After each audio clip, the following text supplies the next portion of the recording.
잠시 후 여러분은 메소포타미아 문명과 이집트 문명부터 현재에 이르기까지 5000년 서아시아와 아프리카의 역사를 모두 알 수 있습니다. 자, 그럼 로빈의 기록을 시작합니다.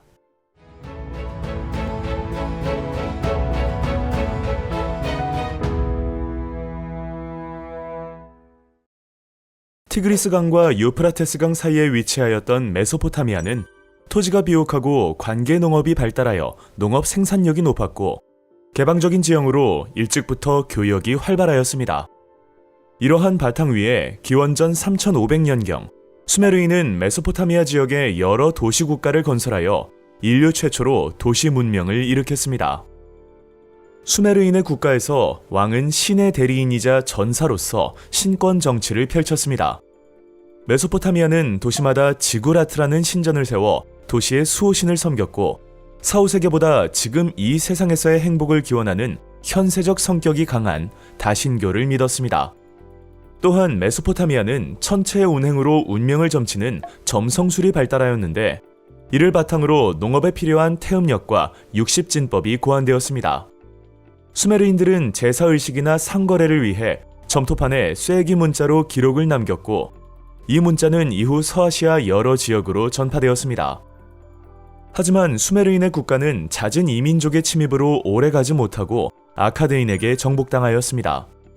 이후 아카드인들은 메소포타미아 지역을 최초로 통일하며 아카드 제국을 건설하였습니다. 아카드 제국의 뒤를 이어 등장한 우르 왕조의 우르 남무 왕은 현존하는 가장 오래된 법전인 우르 남무 법전을 편찬하였습니다. 현재 영국 대영박물관에 소장 중인 우르의 깃발을 통해 수메르 병사와 전차가 행진하는 모습을, 우르의 원통 인장이 찍힌 점토판을 통해 달의 신에게 축복을 받는 우르 남무왕의 모습을 확인할 수 있습니다. 이후 시간이 흐르며 수메르인의 문명은 쇠퇴하고 기원전 1800년경 무렵에는 현재 이라크 지역의 아무르인에 의해 세워진 바빌로니아가 메소포타미아 지역을 통치하였습니다.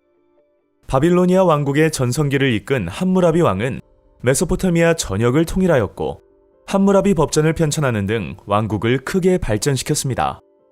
함무라비 법전에는 함무라비 왕이 태양신으로부터 왕권의 상징인 지팡이와 반지를 받는 모습이 새겨져 있고 함무라비가 제정한 282개의 법령이 쐐기 문자로 기록되어 있습니다. 제1조, 남을 사형에 처해야 한다고 고발한 자가 증거를 제시하지 못하면 사형에 처한다. 제195조, 아들이 아버지를 때리면 아들의 두 손을 자른다. 제196조, 자유인의 눈을 뺀 자는 그 눈을 뺀다. 제198조, 귀족이 평민의 눈이나 다리를 상하게 하면 은화 1미나를 바쳐야 한다. 제229조, 부실하게 지은 집이 무너져서 집주인이 죽으면 건축가를 사형에 처한다. 함무라비 법은 가족관계 및 소유관계, 직업, 채무, 이자, 담보 등을 규정하고 있어 이를 통해 바빌로니아 사회의 모습을 엿볼 수 있습니다. 형벌은 가해자의 신분과 범죄 정황에 따라 차등 적용되었으며 각 조항은 기본적으로 동해보복법의 성격을 띠고 있습니다. 이 밖에도 바빌로니아에서는 길가메시 서사시가 전해져 내려오고 있습니다. 길가메시여, 당신은 생명을 찾지 못할 것입니다. 신들이 인간을 만들 때 인간에게 죽음도 함께 붙여주었습니다. 생명만은 그들이 보살피도록 남겨두었지요. 좋은 음식으로 배를 채우십시오. 밤낮으로 춤추며 즐기십시오. 당신의 손을 잡아줄 자식을 낳고 아내를 당신 품 안에 꼭 품어주십시오. 왜냐하면 이 또한 인간의 운명이니까요. 이처럼 길가메시 서사시를 통해 4, 5세기보다 현세의 안정과 행복을 지향한 메소포타미아 문명 사람들의 내세관을 살펴볼 수 있습니다. 하지만 이렇게 찬란한 고대 문명을 꽃피운 바빌로니아 왕국은 기원전 1530년경 철제 무기와 전차를 앞세운 히타이트에 의해 멸망하고 말았습니다. 나일강 유역은 주기적인 범람으로 인해 땅이 비옥하여 일찍부터 여러 도시국가가 형성되었습니다. 나일강의 대규모 관계와 치수 사업을 위해서는 강력한 공동체가 필요하였는데 기원전 3000년경에 이르러 나일강의 도시 국가들을 아우르는 통일 왕국이 성립하였습니다. 이집트는 지중해, 홍해, 사하라 사막에 둘러싸인 폐쇄적인 지형 조건으로 인해 이민족의 침입을 거의 받지 않았습니다. 이에 고왕국, 중왕국, 신왕국을 거치며 오랫동안 통일 국가를 유지하였고 안정적으로 발전할 수 있었습니다. 이집트에서 왕은 태양신 라의 아들이자 살아있는 신으로 숭배되며 파라오라고 불렸습니다. 파라오는 종교적 권위를 바탕으로 절대 권력을 행사하며 신권 정치를 펼쳤고 왕 밑에는 제사장과 관리가 대규모 토지를 소유하며 지배층을 형성하였습니다. 피지배층인 농민은 왕에게 부역과 공납의 의무를 부담하였고 노예들과 함께 피라미드 건설과 신전 건축 등과 같은 대규모 토목 사업에 동원되기도 하였습니다. 이집트인은 태양신을 비롯한 여러 신을 섬겼습니다. 영혼불멸과 사후세계를 믿어 시신을 미라로 만들었으며 미라를 죽은 사람을 위한 안내서인 사자의 서와 함께 무덤에 안치하였습니다. 본 재판관은 너의 마음과 깃털을 나란히 저울에 매달겠노라. 왜냐하면 마음이야말로 인간의 존재와 삶을 규정하는 가장 중요한 것이기 때문이다. 저울질은 죽은 사람의 의사인 아누비스가 그 결과는 신들의 서기관인 토트가 기록하도록 하라. 저는 도둑질하지 않았습니다. 저는 위선을 행하지 않았습니다. 저는 거짓말을 하지 않았습니다. 저는 저울의 눈금을 속인 일이 없습니다. 사자에서는 사후세계에서의 절차에 대한 내용을 담고 있으며 이를 통해 영혼불멸과 사후세계를 믿는 이집트 사람들의 내세관을 살펴볼 수 있습니다. 이집트인들은 상형 문자를 사용하여 돌이나 나일강 주변의 파피루스로 만든 종이의 기록을 남겼습니다. 이집트인들은 나일강의 범람 시기를 정확히 예측하기 위하여 매년 태양과 별들의 움직임을 관찰하였습니다. 그 결과 천문학이 발달하여 지구가 태양을 한 바퀴 도는데 걸리는 시간이 365일이라는 사실을 알아내었고 이로 인해 태양력이 만들어졌습니다. 나일강의 범람은 측량술과 기하학에도 큰 영향을 끼쳤습니다. 또한 수학이 발달하여 십진법이 사용되었고 미라를 만드는 과정은 의학의 발달을 가져왔습니다. 아시아에 널리 흩어져 살던 인도 유럽어족들 중 일부는 지금의 튀르키예가 있는 아나톨리아 반도에 히타이트 왕국을 세웠습니다. 기원전 18세기 무렵 히타이트는 아나톨리아 반도의 풍부한 철광을 바탕으로 철제 무기와 전차를 앞세워 주변 지역을 정복하기 시작하였고 기원전 14세기에 이르러서는 최전성기를 구사하였습니다. 이후 히타이트는 기원전 13세기경 이집트의 람세스 2세와 벌인 카데시 전투에서 승리하는 등 맹위를 떨치며 대제국으로 성장하였습니다. 하지만 히타이트는 동쪽에서 성장한 아시리아의 견제를 받다 기원전 12세기경 이민족의 침입으로 멸망하였습니다. 그럼에도 그들이 사용한 철기 문화는 아시아와 유럽 등 주변국으로 널리 퍼져나갔습니다. 히타이트와 이집트의 세력이 약해지자 지중해 동부 연안에서는 페니키아인과 헤브라이인이 성장하기 시작하였습니다. 페니키아는 오늘날의 레바논과 시리아, 이스라엘 북부로 이어지는 해안의 근거지를 두고 세력을 확장하였습니다. 페니키아라는 명칭은 자주색이라는 의미의 그리스어에서 유래했습니다. 당시 주변 국가에서는 이들이 생산한 자줏빛 염료와 천을 최고급 상품으로 취급하였기 때문에 페니키아는 경제와 문화의 도시국가로 성장할 수 있었습니다. 범선을 이용해 활발한 해상 활동을 펼친 페니키아는 카르타고를 비롯한 여러 지역에 식민 도시를 건설하였는데 카르타고 지역은 훗날 로마 제국과 포에니 전쟁을 벌일 정도로 번성한 도시국가로 성장하였습니다. 헤로도토스가 쓴 역사에는 홍해에서 출발한 페니키아인들이 아프리카의 희망봉을 돌아 이집트로 귀환했다는 기록이 있습니다. 이것이 사실이라면 바스코 다 가마가 희망봉에 도착한 1497년보다 2000년 이상 빠른 것입니다. 페니키아인들은 수메르의 서령 문자나 이집트의 상형 문자는 사용하기 불편하다고 생각하여 표음 문자를 고안하였습니다. 이 문자가 그리스 문자로 이어졌고 이후 로마가 다시 그리스 문자를 개량해 사용하며 오늘날 알파벳의 기원이 되었습니다. 최소 몇백에서 몇천 자를 알아야 문자를 쓸 수 있었던 한자나 쐐기 문자와는 달리 알파벳은 24자만 알면 사용할 수 있었으므로 알파벳은 지식의 대중화에 큰 영향을 끼쳤습니다. 헤브라이라는 명칭은 강 저편에서 온 사람을 의미하는데 여기서 강은 유프라테스 강을 지칭합니다. 헤브라이인은 오랜 유목 생활 끝에 기원전 1500년경 현재의 팔레스타인 지방에 해당하는 가나안에 정착하였고 기원전 11세기 말에 이스라엘 왕국을 건설하였습니다. 이후 제3대 왕 솔로몬은 페니케아 등과의 교역을 통해 이스라엘을 번영으로 이끌었습니다. 하지만 그의 사후 왕국은 북부 이스라엘과 유대로 분열되었고 유대가 신바빌로니아에 의해 멸망하면서 많은 백성이 포로로 잡혀가 고난을 겪었습니다. 이 과정에서 헤브라이인은 여호와를 유일신으로 믿는 유대교를 성립시켰고 이들의 유일신 사상은 훗날 크리스토교와 이슬람교의 성립에 큰 영향을 끼쳤습니다. 티그리스강 유역의 작은 도시 국가에서 출발한 아시리아는 기원전 7세기에 우수한 철제 무기와 전차로 무장한 기병을 앞세워 서아시아 지역의 상당 부분을 통일하였습니다.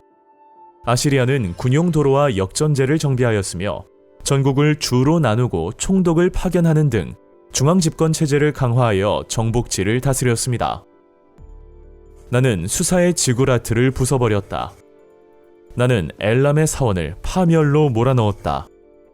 나는 그들의 신들과 여신들을 바람에 날려버렸다.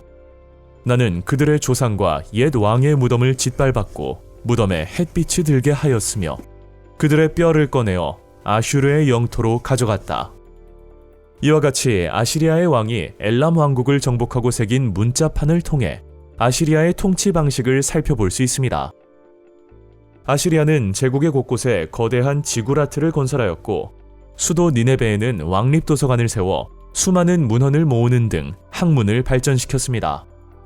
하지만 피지배 민족을 강제 이주시키고 무거운 세금을 매기는 등 강압적인 통치가 계속되자 각지에서 반란이 계속되었고 결국 기원전 612년 아시리아는 멸망하고 말았습니다.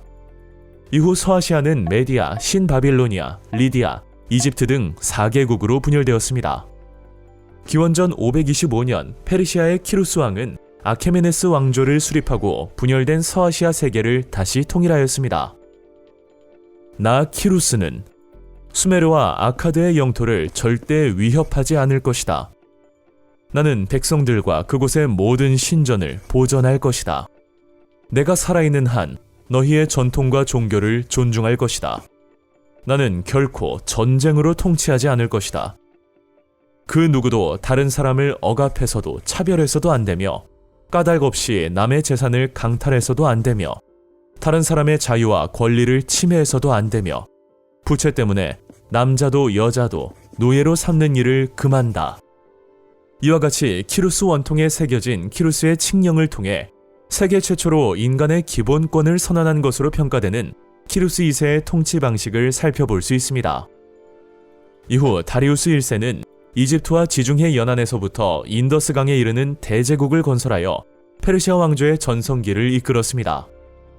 다리우스 1세는 넓은 영토를 효율적으로 다스리기 위하여 제국을 20여 개의 속주로 나누어 총독을 파견하였습니다. 또한 왕의 눈, 왕의 귀라고 불리는 감찰관을 보내어 총독을 감시하였으며 왕의 길이라 불리는 도로망을 건설하고 역참제를 정비하였습니다. 그 외에도 무역 발전을 위해 화폐 및 도량형 제도를 정비하고 최초로 지중해와 홍해를 잇는 운하를 건설하였습니다. 나 다리우스 왕은 위대한 왕, 왕 중 왕이다. 광명의 신 아후라 마즈다의 높으신 뜻에 따라 왕이 되었다. 제국을 나에게 주신 아후라 마즈다의 높으신 뜻에 따라 나는 나에게 속한 이 나라들, 즉 페르시아, 엘람, 바빌로니아, 이집트, 아라비아, 인더스 강가, 이 모든 지역을 지배하는 왕이다. 왕이 말하노라. 나에게 속한 이 나라들은 아후라 마즈다의 높으신 뜻에 따라 나를 왕으로 섬겼고 나에게 공물을 바쳤다. 이와 같이 다리우스 1세의 전승 기념비 비문을 통해 서아시아를 장악한 아케메네스 왕조 페르시아의 세력을 짐작할 수 있습니다. 페르시아는 아시리아와 달리 정복한 피지배 민족에게 관용을 베풀었습니다. 세금을 거두는 대신 그들의 고유한 문화와 언어, 신앙을 존중하였고 페니케아인들의 무역 활동을 보호하였습니다. 이러한 관용 정책을 기반으로 페르시아는 이후 약 200년 동안 통일 제국을 유지하고 번영을 누릴 수 있었습니다.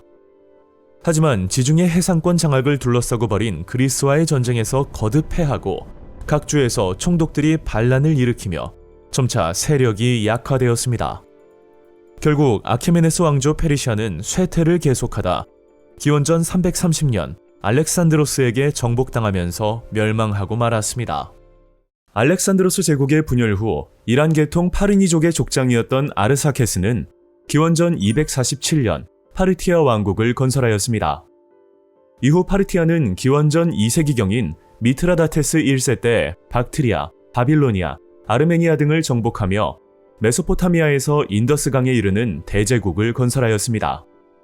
파르티아는 정복지 주민들을 관대하게 통치하였고 지정학적으로 동서양의 완충지대에 위치하여 수도인 크테시폰을 중심으로 로마 제국과 중국의 한, 인도를 연결하는 동서무역로를 장악하였습니다.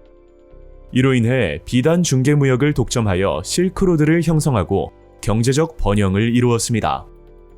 시리아 왕국의 행정제도를 도입한 파르티아는 도시를 중심으로 발달한 그리스 문화의 영향을 받았습니다. 이후 파르티아는 로마 제국, 인도의 쿠샨 왕조 등과의 경쟁으로 쇠약해지다 226년 사산왕조 페르시아에 의해 멸망하였습니다. 기원전 246년 디오도투스는 그리스계 헬레니즘 국가인 박트리아 왕국을 세웠습니다. 그리스의 언어와 화폐가 통용되었던 박트리아는 간다라 지방에 진출하여 그리스 문화를 전파하고 간다라 미술 탄생에 영향을 주었습니다. 통치 세력이 안정되지 못하였던 박트리아는 정권 쟁탈전과 외부의 침략으로 점차 쇠퇴하다 기원전 138년 대월지에 의해 멸망하였습니다. 3세기 초 이란 계통 농경민이 세운 사산왕조 페르시아는 아케메네스 왕조 페르시아의 부흥을 꾀하며 메소포타미아에서 인더스강에 이르는 대제국을 건설하였습니다. 페르시아는 지방의 총독을 파견하는 등 중앙 집권 체제를 확립하였으며 동서교역로에서 유리한 위치를 차지하기 위하여 로마 제국, 쿠샨 왕조와 끊임없이 경쟁하며 세력을 키워나갔습니다. 사산왕조 페르시아의 전성기를 이끈 호스로 1세는 사막길과 바닷길을 장악하여 동서무역을 지배하였습니다. 그 결과 비잔티움 제국, 돌궐, 인도, 중국 등과 교류하며 경제적 번영을 이룰 수 있었습니다. 사산왕조 페르시아는 조로아스터교를 국교로 정하고 페르시아어를 공용어로 사용하였으며 그리스, 인도 등 주변 나라의 다양한 문화를 융합하여 독특한 페르시아 문화를 발전시켰습니다. 그 결과 세계 여러 나라의 문화가 사산왕조 페르시아에 전해져 크리스토교와 불교 등이 수용되었고 여러 종교가 융합된 마니교가 성립되었습니다. 사산왕조 페르시아는 건축과 공예 역시 발달하였는데 특히 염색 기술과 금은 공예품, 유리 등은 세계 최고 수준을 자랑하였습니다. 이렇게 찬란한 문화를 꽃피운 사산왕조 페르시아는 왕실 내부 반란과 비잔티움 제국과의 계속된 전쟁으로 국력이 점차 쇠약해지다 651년 아라비아 반도를 중심으로 발전한 이슬람 세력에 의해 멸망하였습니다. 아케메네스 왕조는 불을 숭배하는 조로아스터교를 널리 믿었습니다. 기원전 6세기경 예언자 자라투스트라가 창시한 조로아스터교는 경전 아베스타를 바탕으로 유일신 아후라 마즈다를 숭배하였습니다. 조로아스터교는 이원론의 입장에서 이 세상을 선의 신 아후라 마즈다와 악의 신 아리만이 대립하는 장소로 보고 인간은 선의 신에게 은혜를 입어야만 최후의 심판을 통해 천국으로 갈 수 있다고 믿었습니다.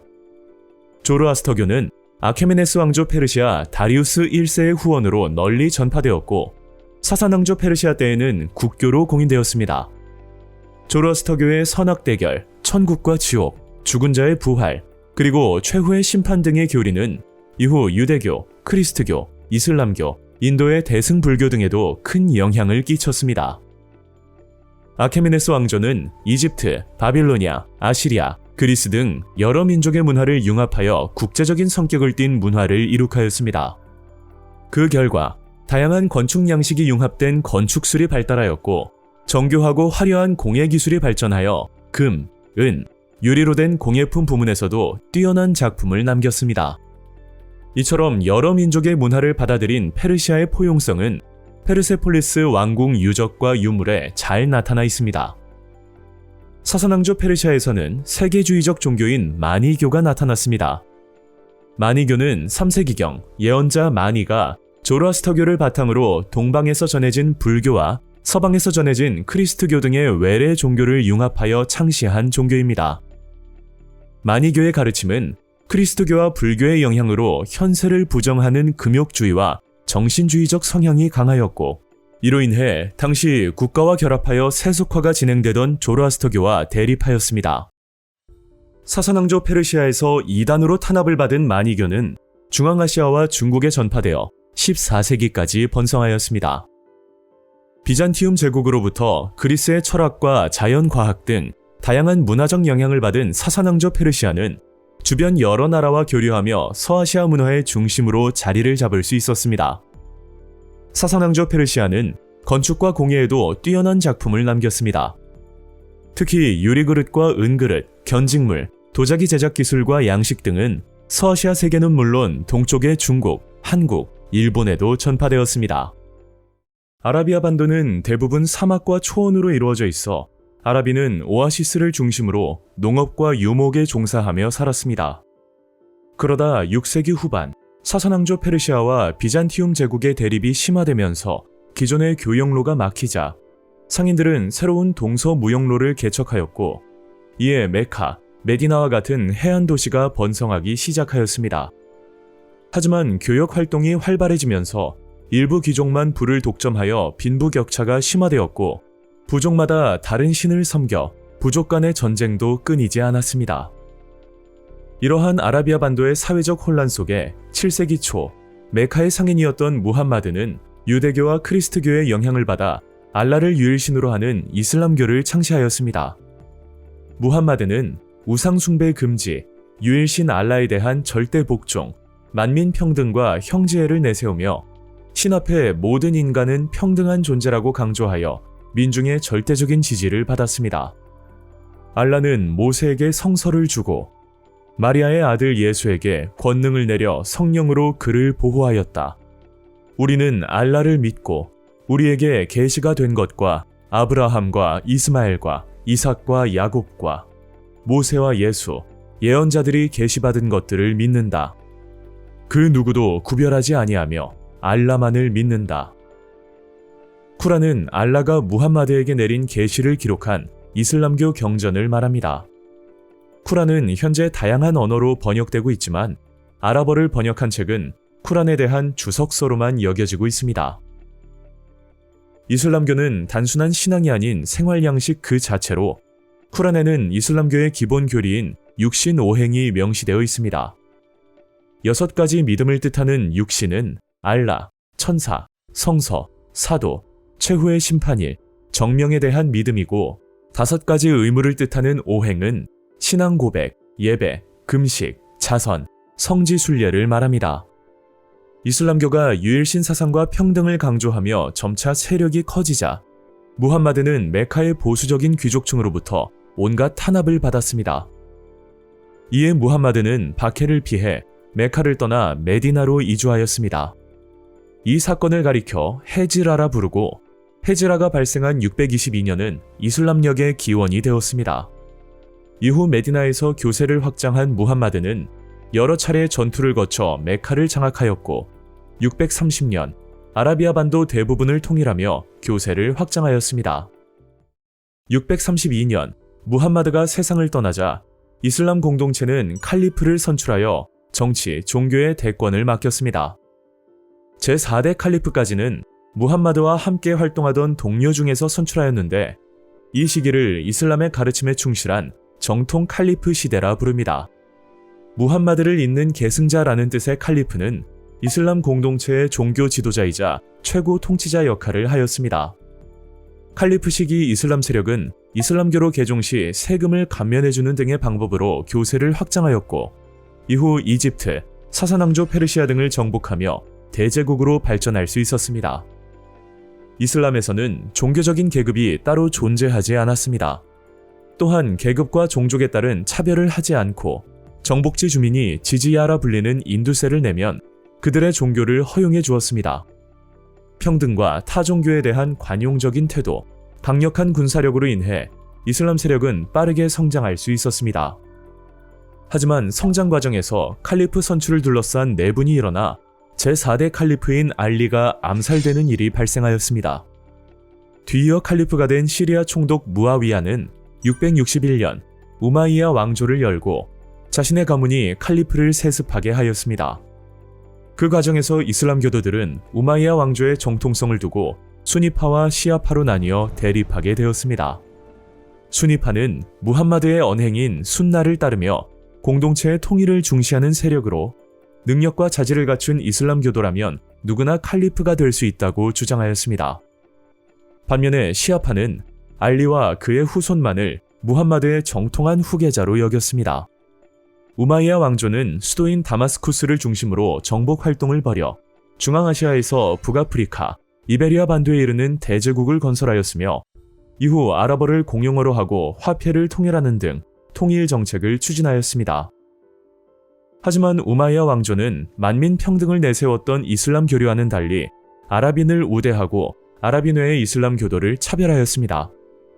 이러한 아랍인 우월주의는 비아랍인의 불만을 샀고 시아파도 우마이야 왕조를 부정하게 되었습니다. 결국 750년 아바스 가문이 시아파의 도움을 받아 우마이야 왕조를 몰아내고 아바스 왕조를 세웠습니다. 새로운 왕조를 개창한 아바스 왕조는 이듬해인 751년 당과의 탈라스 전투에서 승리하여 동서교역로를 장악하였습니다. 이후 수도 바그다드는 동서양의 다양한 문물이 유입되고 동서무역의 중심지로 번영하며 국제도시로 성장할 수 있었습니다. 이어 아바스 왕조는 이슬람교로 개종 시 세금을 감면해주고 비아랍인도 능력에 따라 관직에 임명하는 등 아랍인의 특권을 폐지하였으며 모든 이슬람교도의 평등을 내세워 인종과 민족을 초월한 범이슬람 제국으로 발전할 수 있었습니다. 우마이야 왕조가 아바스 왕조에게 멸망하자 우마이야 왕조의 일파는 756년 이베리아 반도의 코르도바를 수도로 삼고 후우마이야 왕조를 세웠습니다. 이후 후우마이야 왕조는 지중해 무역을 통해 경제적 번영을 누리고 코르도바는 서방 이슬람 문화의 중심지로 성장하였습니다. 10세기 초 이집트를 점령하고 수도 카이로를 건설한 파티마 왕조는 아바스 왕조의 권위를 부정하며 칼리프의 칭호를 사용하였습니다. 이에 후우마이야 왕조 역시 칼리프를 칭하면서 이슬람 세계는 3명의 칼리프가 존재하는 혼돈의 시기를 맞이하였습니다. 뿐만 아니라 이란 계통의 시아파 세력이 세운 부하이 왕조 역시 945년 바그다드를 점령하며 새로운 세력의 시작을 알렸습니다. 한편 중앙아시아에서 서아시아로 이주한 튀르크계 민족들은 9세기 중엽 이후 맘루크라 불리는 용병이 되어 아바스 왕조의 친위대와 이슬람 지방 정권의 군대에서 활약하였습니다. 이후 10세기 중엽 튀르크인이 세운 카라한 왕조가 이슬람교로 개종하고 세력을 확장하자 튀르크인은 이슬람 세계의 주요 세력이 되었습니다. 10세기 중반 족장 셀주크는 이슬람교로 개종 후 카스피해 부근에서 셀주크 튀르크를 세워 세력을 확대하였습니다. 이후 셀주크 튀르크는 11세기에 부하이 왕조를 무너뜨리고 바그다드를 점령하여 이슬람 세계를 주도하였습니다. 이후 셀주크 튀르크는 아바스 왕조로부터 술탄이라는 칭호와 정치적 실권을 위임받아 이슬람 세계의 실질적인 지배자가 되었습니다. 술탄은 아랍어로 권위, 권력을 뜻하며 이슬람 세계의 정치적 지배자를 의미합니다. 셀주크 튀르크는 이란 지역을 중심으로 서쪽으로 영토를 확장하여 지중해를 비롯하여 중앙아시아 일대까지 진출하였으며 상업과 학문을 장려하여 이슬람 문화 발전의 전성기를 이루었습니다. 한편 예루살렘과 아나톨리아를 비롯해 소아시아로 진출하여 세력을 확대한 셀주크 튀르크는 11세기 후반 비잔티움 제국을 공격하였고 이러한 배경은 십자군 전쟁의 원인이 되었습니다. 이후 유럽 십자군의 공격이 시작되자 셀주크 튀르크는 전쟁의 장기화로 점차 약화되었고 왕위를 둘러싼 내분까지 겹쳐 케르만 셀주크, 아나톨 셀주크, 시리아 셀주크 등으로 분열되었습니다. 이후 셀주크 튀르크의 보호를 받던 아바스 왕조는 정치적 권력을 잃은 채 종교적 권위만을 유지하다 1258년 훌라구가 이끄는 몽골군에게 멸망하고 말았습니다.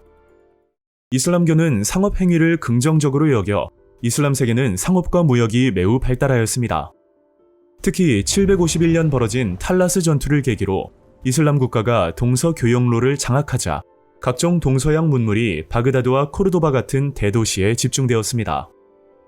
이들은 중국의 비단과 도자기, 인도의 향신료와 면포, 러시아의 모피, 동남아시아의 향신료, 아프리카의 금과 상아 및 노예, 비잔티움 제국의 유리와 견직물 등을 거래하며 유럽과 중앙아시아는 물론 아프리카와 동아시아까지 왕래하며 해상 무역을 주도하였습니다. 이슬람 제국은 이슬람교를 바탕으로 정복지의 문화를 반영하여 다채로운 문화를 발전시켰습니다. 곳곳에서 아랍어 쿠란이 읽히면서 이슬람교와 더불어 아랍어도 함께 전파되어 넓은 지역의 종교와 언어가 통일되었고, 이로써 이슬람교와 아랍어를 공통 요소로 하는 이슬람 문화권이 형성되었습니다. 또한 쿠란을 연구하는 과정에서 신학과 법학, 언어학이 발달하였습니다. 특히 그리스 철학으로 신앙을 체계화하면서 아리스토텔레스의 학문을 비롯하여 고대 그리스 철학과 과학에 대한 연구가 진행되었고, 이는 유럽에 전해져 스콜라 철학의 발전에 기여하였습니다. 또한 이슬람의 역사 연구와 무함마드의 전기를 만드는 과정에서 역사학이, 상업활동, 성지순례, 교역로를 확보하는 과정을 통해 지리학이 발달하였습니다. 이븐 바투타는 이집트, 중국 등을 다니며 여행기를 남겼고, 이븐 할두는 역사 서설에서 사회의 형성과 변화의 법칙을 밝혔습니다. 문학에서는 여러 지역의 설화를 모은 아라비안 나이트가 유명하였고, 건축에서는 뾰족한 탑과 둥근 지붕인 돔을 특징으로 하는 모스크 양식과 아라비아풍의 문이라는 의미로 식물의 모양이나 선, 도형을 이용하여 꾸민 아라베스크 무늬가 유행하였습니다. 또한 미술에서는 페르시아의 전통을 이은 정교하고 화려한 세밀화가 유행하여 이슬람 전통 미술로 발전하였습니다. 이슬람 사회는 페르시아와 인도의 영향으로 자연과학이 발전하였습니다. 수학에서는 인도 숫자를 도입하여 0의 개념을 포함한 아라비아 숫자를 완성하였습니다. 또한 연금술을 연구하는 과정에서 화학, 합금 기술 등이 발전하였고, 천문학에서는 태양력을 만들어 지구 구형설을 설명하였으며, 화학에서는 실험을 통해 승화작용, 알칼리와 산의 구별법 등을 발견하였습니다. 또한 물리학에서는 광학의 연구와 비중 측정 등이 이루어졌습니다. 의학에서는 예방의학과 외과 수술이 성행하였고, 이러한 이슬람 과학과 대표적인 의학자들의 저술은 유럽에 전해져 근대과학 성립에 기여하였습니다. 이와 같은 이슬람의 과학 지식은 중국의 제지법, 화약, 나침반과 함께 유럽에 소개되어 동서문화 교류에 공헌하였으며, 유럽 문화에 자극을 주어 유럽의 근대과학 성립 및 르네상스 운동에 영향을 주었습니다. 13세기 중엽, 칭기즈칸의 손자 홀라군은 1258년 서아시아의 아바스 왕조를 무너뜨리고 지금의 이란 지역에 이란국을 세웠습니다. 건국 초기, 이란국은 몽골의 전통을 강조하였지만 나중에는 이슬람교를 국교로 정하여 이슬람 문화를 발전시켰습니다. 이후 약 150여 년간 유지되던 이란국은 1411년 티무르 제국에 의해 멸망하였습니다. 14세기 후반, 중앙아시아에서 칭기즈칸의 후예임을 자처한 티무르는 1370년 몽골 제국의 부흥과 이슬람 세계의 확대를 내세우며 티무르 왕조를 세웠습니다. 티무르는 활발한 정복 전쟁을 벌여 중앙아시아에서 서아시아에 걸친 대제국을 건설하였습니다. 티무르 왕조는 유럽과 이슬람 세계, 중국을 잇는 동서 교역로에 위치하여 중개무역으로 번성하였습니다. 특히 수도 사마르칸트는 중앙아시아의 중심 도시로 발전하여 국제적인 상업 도시로 성장하였으며, 티무르 왕조의 이슬람, 페르시아, 튀르크, 중국 문화가 혼합된 복합 문화는 동서문화 발전에 크게 기여하였습니다. 하지만 티무르는 1405년 20만 정예군을 이끌고 명으로 가던 중 병으로 사망하였습니다. 그의 사후 티무르 제국은 잠시 번영을 지속하다 15세기 중엽부터 후계자 분쟁으로 인한 권력 다툼으로 국력이 점차 쇠퇴하였고, 1508년 튀르크 계통의 우즈베크인에 의해 멸망하였습니다. 티무르의 사망 후 이스마일 1세는 이란 지역에서 페르시아의 계승을 주장하며 1501년 사파비 왕조를 세웠습니다. 사파비 왕조는 시아파 이슬람교를 국교로 정하고 페르시아의 전통적 군주 칭호인 샤를 사용하는 등 페르시아인의 민족의식 부흥에 힘썼습니다. 16세기 말 사파비 왕조의 아바스 1세는 수도를 이스파한으로 옮기고 주변 여러 세계와 활발한 교류를 하였습니다. 또한 군사력을 강화하여 왕조의 전성기를 이끌었으며 경제적 부흥을 위해 많은 이익을 남길 수 있는 비단 산업을 국영 산업으로 삼는 등 중상주의 정책을 펼쳤습니다. 사파비 왕조는 오스만 제국에게 빼앗긴 바그다드를 되찾고 영토를 크게 넓혔으나 이슬람 신학자들과 법학자들을 가리키는 울라마들의 영향력이 지나치게 커지자 그들과 대립하게 되었습니다. 이후 사파비 왕조는 왕위 계승 문제로 인한 갈등이 반복되며 국력이 약화되었고 결국 1736년 아프간족의 침입으로 멸망하고 말았습니다. 13세기 말 소아시아에서 성장한 튀르크 계통의 오스만족은 1299년 셀주크 튀르크의 지배에서 벗어나 아나톨리아 반도를 중심으로 오스만 제국을 세웠습니다. 오스만 제국은 뛰어난 군사력을 바탕으로 유럽에 진출하여 발칸 반도에 있던 비잔티움 제국의 대부분을 정복하였습니다. 이후 오스만의 지도자들은 정치적 지배자를 의미하는 술탄이라 불리었습니다. 이후 오스만 제국의 메흐메트 2세는 1453년 비잔티움 제국을 멸망시키고 콘스탄티노폴리스의 명칭을 이스탄불로 바꾸어 수도로 삼아 제국 발전의 기틀을 마련하였습니다. 또한 곧바로 대대적인 도시보건 사업과 법령을 제정하여 안정된 제국 경영의 기반을 다졌습니다. 메흐메트 2세를 이은 셀림 1세 때에는 메소포타미아 지방과 이집트, 북아프리카를 연이어 정복하며 유럽, 아프리카, 아시아에 걸친 대제국을 건설하였습니다. 그 과정에서 오스만 제국의 술탄은 이슬람의 성지인 메카와 메디나의 보호권을 장악하며 칼리프의 칭호까지 이어받았습니다. 이에 오스만 제국은 정치, 종교, 군사 등 모든 면에서 절대 권력을 행사하는 술탄 칼리프제를 확립하였습니다. 오스만 제국은 16세기 초 술레이만 1세 때 전성기를 맞이하였습니다. 술레이만 1세는 헝가리를 정복하고 빈을 포위 공격하였으며 유럽의 연합 함대를 무찌른 것을 계기로 지중해와 홍해, 아라비아해 연안까지 세력을 확장하여 지중해 해상권을 장악하였습니다. 이로써 육로 교역을 통한 동소무역 장악은 물론 지중해 교역의 이익까지 독점하였습니다.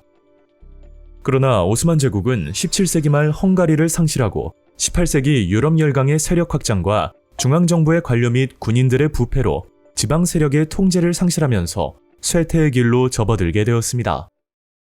오스만 제국은 넓은 영토에 다양한 민족과 종교가 공존하였습니다. 이에 제국의 분열을 막고 제국을 효율적으로 통치하기 위하여 이슬람 율법에 따른 관용적인 정책을 펼쳤습니다. 다양한 민족의 언어와 종교, 전통 등을 인정하였고 종교와 민족에 따른 차별 없이 능력에 따라 관직에 임명하였습니다. 특히 비이슬람교도에게 이슬람교로의 개종을 강제하지 않았으며 지지야라 불리는 인두세만 납부하면 이들의 신앙을 인정하고 종교, 교육, 언어 등 공동체를 만들어 폭넓은 자치를 누릴 수 있도록 하였습니다. 이는 이후 밀레트 제도로 발전하였고 이를 통해 민족의 고유한 관습과 문화를 유지할 수 있었습니다. 밀레트 제도란 민족을 뜻하는 아랍어인 밀라에서 유래된 말로 같은 종교 구성원들로 이루어진 종교 정치 공동체를 뜻합니다. 오스만 제국은 각 밀레트에 종교적 자유를 부여함과 동시에 교육, 언어, 재판, 관습 등 일상생활에서도 폭넓은 자율권을 보장하였습니다. 오스만 제국의 술탄은 넓은 영토를 다스리기 위하여 촌락에 거주하는 기병에게 토지에 대한 징세권인 티마르를 주고 말과 무기를 갖추어 전쟁에 참여하도록 한 제도인 티마르 제도를 실시하였습니다. 또한 오스만 제국은 정복한 지역의 크리스트 교도 중 우수한 인재를 뽑는 데브시름의 제도를 실시하였습니다. 이 제도를 통해 뽑힌 소년들은 술탄의 친위 부대인 예니체리의 부대원이 되었습니다. 예니체리는 이슬람교로 개종 후 엄격한 교육과 훈련을 통해 만들어진 최정예 부대로 오스만 제국의 팽창에 크게 기여하였습니다. 하지만 점차 영향력이 커지며 권력 집단으로 변질되다 19세기에 해체되고 말았습니다. 오스만 제국은 수도인 이스탄불의 지리적 이점을 이용하여 유라시아 교역망의 중심지로 번성하였습니다. 시장을 뜻하는 바자르를 건설하여 동아시아, 인도, 서아시아 등지에서 들어온 향료, 도자기, 비단 등을 유럽으로 공급하여 동서중계무역의 혜택을 누렸습니다.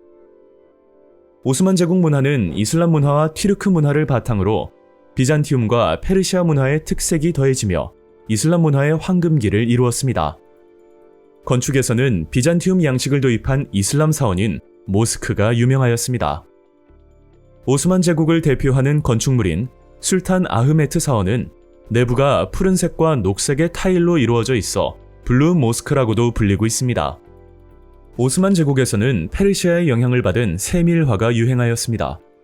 또한 아라베스크 무늬가 발달하여 아라베스크 무늬로 된 도자기가 생산되었고 쿠란의 기록과 장식에 필요한 서예가 발달하였습니다.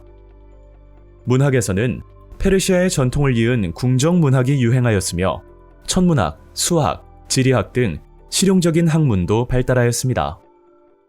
한때 오스만 제국은 아시아, 유럽, 아프리카에 걸친 넓은 영토와 중개무역의 번성으로 큰 번영을 누렸습니다. 그러나 18세기 이후 중앙정치가 부패하고 지방 세력이 커지며 점차 쇠퇴하기 시작하였으며 19세기에 들어 그리스의 독립과 함께 독립운동 열기가 고조되면서 세르비아와 이집트 등이 자치권을 획득하였습니다. 또한 동서양을 잇는 지리적 요충지에 위치하여 영국과 러시아 등 서양 열강의 압박이 심하였습니다. 19세기 전반에 걸쳐 대내외적으로 위기에 직면한 오스만 제국은 탄지마트를 실시하여 유럽의 문물을 받아들이고 부국강병을 이루어 위기를 극복하고자 하였습니다. 탄지마트는 술탄 압둘 메지드에 의해 시행된 개혁 정책으로 은희의 개혁이라고도 불립니다. 오스만 제국은 탄지마트를 통해 중앙 집권적 행정 체계를 마련하고 교육, 사법, 조세제도의 서구식 개혁, 신식 군대의 양성, 전국적인 도로망 및 철도, 운하 등을 건설하고자 하였습니다. 하지만 탄지마트의 성과가 미흡하자 1876년 미드하트 파샤를 비롯한 혁신적인 관료들은 입헌 군주제 실시, 의회 설립 등의 내용을 담은 헌법을 공포하였습니다. 그러나 개혁은 보수 세력의 반발과 영국, 프랑스, 러시아 등 유럽 열강의 간섭으로 큰 성과를 거두지는 못하였습니다.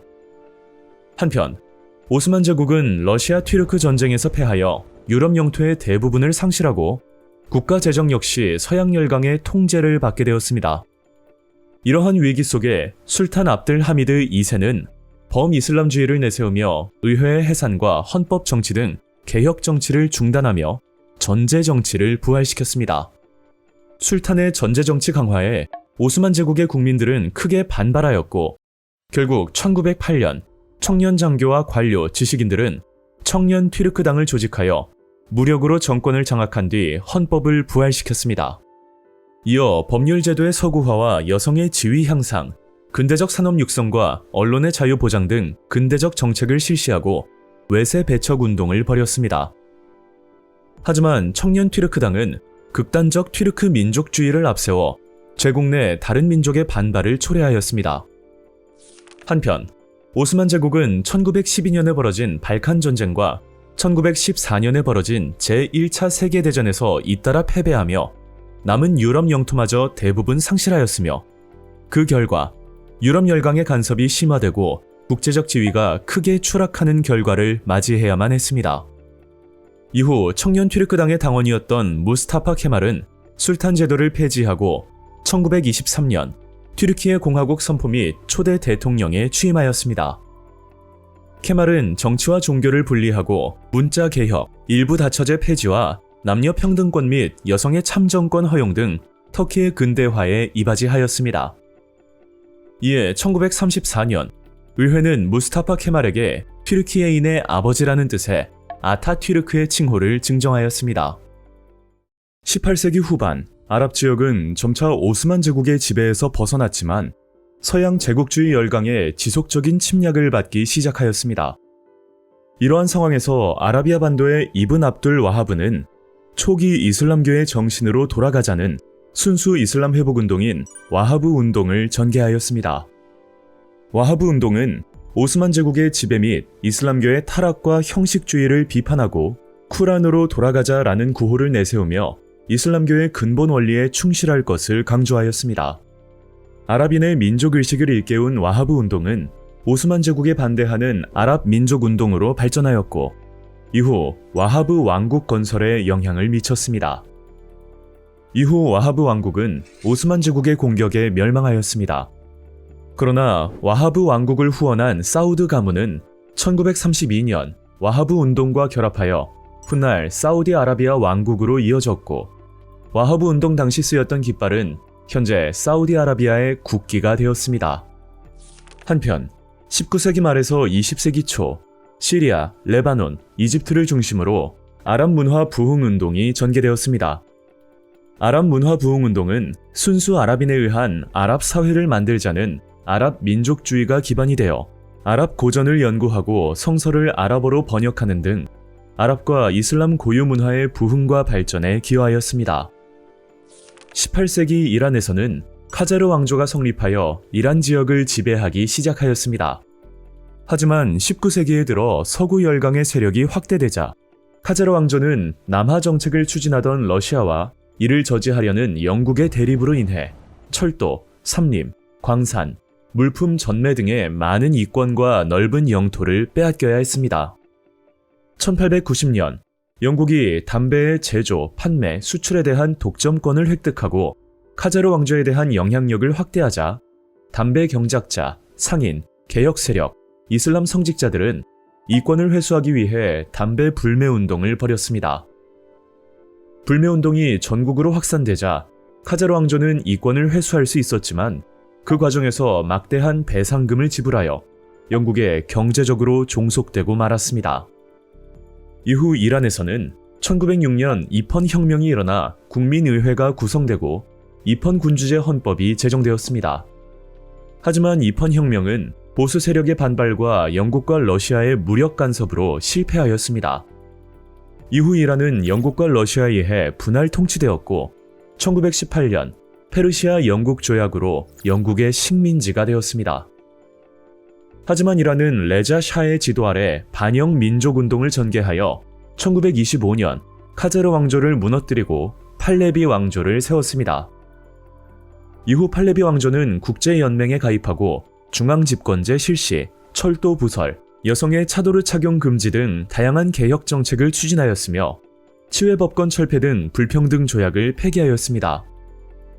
그리고 국호를 아리아인의 땅이라는 뜻의 이란으로 변경하며 이란의 근대화에 이바지하였습니다. 19세기 초 오스만 제국이 파견한 이집트 총독 무함마드 알리는 이집트를 장악하고 실질적인 독립을 확보한 뒤 이집트의 근대화를 추진하였습니다. 이후 프랑스의 도움을 받아 조세제도와 토지제도 개혁, 유럽식 군대 창설, 서구식 행정기구와 교육제도 등을 도입하였고 각종 산업을 육성하였습니다. 하지만 이집트는 유럽과 인도를 연결하는 수에즈 운하를 건설하는 등 막대한 건설 비용으로 인해 재정이 악화되었고, 이에 영국은 수에즈 운하의 주식을 매입해 경영권을 획득하고 이집트의 내정 간섭을 강화하였습니다. 이에 1881년 아라비 파샤를 중심으로 한 군부는 이집트인을 위한 이집트의 건설이라는 구호를 내세워 반영 민족운동을 일으켰습니다. 하지만 반영운동은 영국군에게 진압되었고 1914년 이집트는 영국의 보호국으로 전락하였습니다.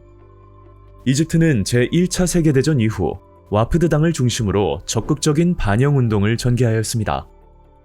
와프드당은 반영 투쟁단체인 와프드 알 미슬리가 결성한 이집트 최초의 근대적 정당으로 이집트의 완전 독립을 추구하였습니다.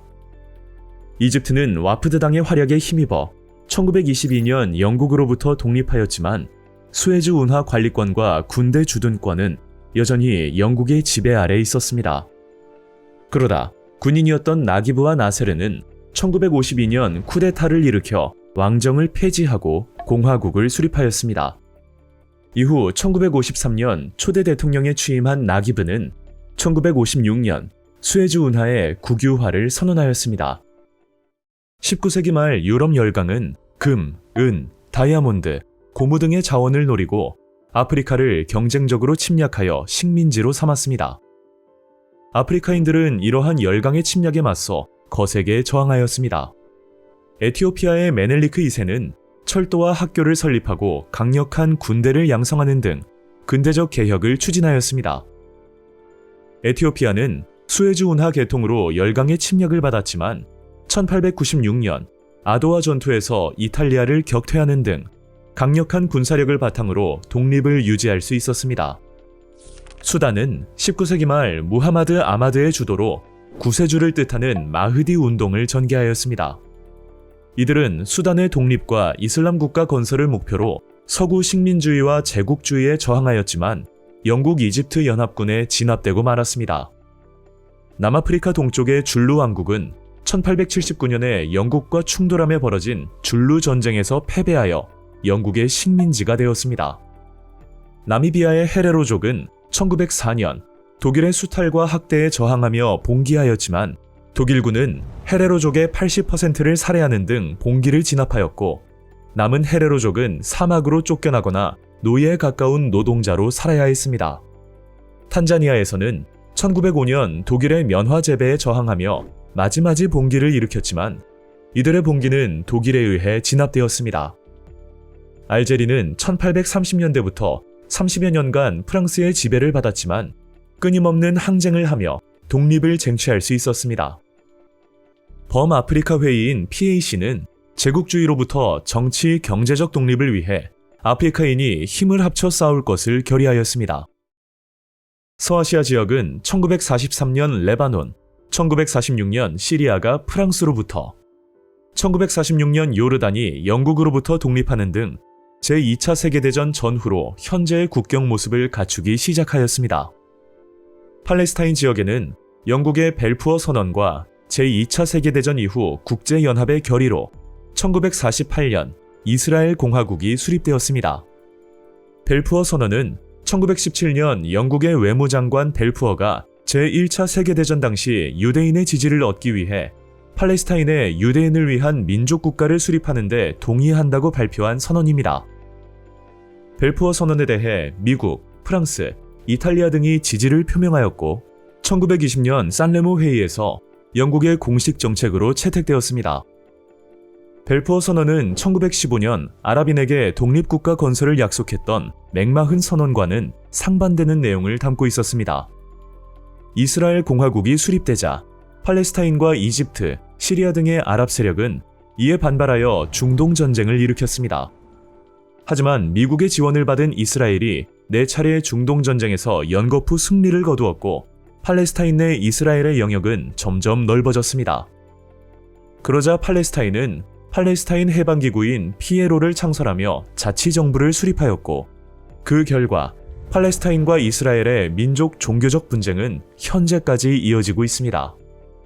오랫동안 제국주의의 지배를 받던 아프리카는 1951년 리비아가 이탈리아로부터 1957년에 가나가 영국으로부터 독립하였습니다. 1960년은 튀니지, 모로코, 알제리, 나이지리아, 카메룬 등 17개국이 독립하며 아프리카의 해로 불리기도 하였습니다. 남아프리카 공화국의 넬슨 만델라는 인종차별 정책인 아파르트헤이트에 대한 저항운동을 전개하였습니다. 만델라의 노력으로 남아프리카 공화국에서는 인종차별 정책이 철폐될 수 있었고 만델라는 그 공로를 인정받아 1993년 노벨 평화상을 수상하였습니다. 만델라는 이듬해인 1994년에 대통령에 당선되며 공화국 최초의 흑인 정부를 출범하였습니다. 저희가 준비한 서아시아와 아프리카의 역사는 여기까지입니다. 여러분, 재미있게 보셨나요? 저희는 더욱 다양한 컨텐츠로 찾아오겠습니다. 로빈의 역사 기록.